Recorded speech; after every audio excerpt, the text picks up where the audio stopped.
పెళ్ళి అనేది శృంగారానికి ఒక లైసెన్స్. అబ్బాయి కనుక ఆ శృంగారం చేయట్లేదు అనుకుని అమ్మాయి అనుకుంటే దాన్ని బయట జనం ముందు చెప్తే వాడి బతుకు బస్ స్టాండ్.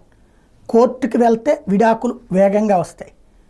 అదే సందర్భంలో అమ్మాయి కనుక శృంగారానికి అంగీకరించట్లేదు అంటే నువ్వే కౌన్సిలింగ్ ఇయ్యి నేర్పించు అని చెప్తారు.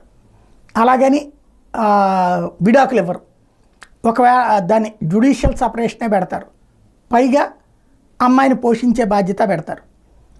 అయితే ఈ అబ్బాయిలు ఇలాగ బిడియంతో ఉండే అమ్మాయిల పట్ల కొంత రఫ్గా బిహేవ్ చేసి సంసారం చేస్తారు. అట్లాంటి వాళ్ళని అది మ్యారిటల్ రేప్ కిందకు వస్తుంది. అమ్మాయి ఇష్టం లేకుండా, భార్య ఇష్టం లేకుండా భార్యతో బలవంతంగా చేసేటటువంటి సంసారం రేప్ కింద పరిగణించాలి అన్నటువంటి కాన్సెప్ట్ మీద వేసిన కేసులలో సుప్రీంకోర్టు గతంలోనే అది తప్పని చెప్పింది. భార్యాభర్తల మధ్యన పెద్దాంట్లో చట్టం జోక్యం కరెక్ట్ కాదని చెప్తూ కేంద్ర ప్రభుత్వానికి నోటీస్ ఇచ్చింది. కేంద్ర ప్రభుత్వం కూడా అదే విషయాన్ని తేల్చి చెప్పింది.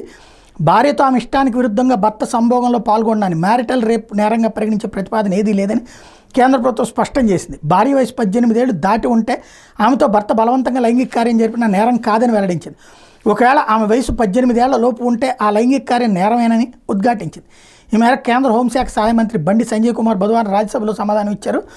భారతీయ న్యాయ సంహిత 2023లోని సెక్షన్ 74, 75, 76, 85తో పాటు గృహహింస నుంచి మహిళలకు రక్షణ కల్పించే చట్టం 2005 వివాహిత మహిళలకు పలు హక్కులు, రక్షణలు, గౌరవం కల్పిస్తున్నాయని, కానీ భర్త బలవంతపు శృంగారం రేప్ కిందకి రాదని తేల్చి చెప్పారు.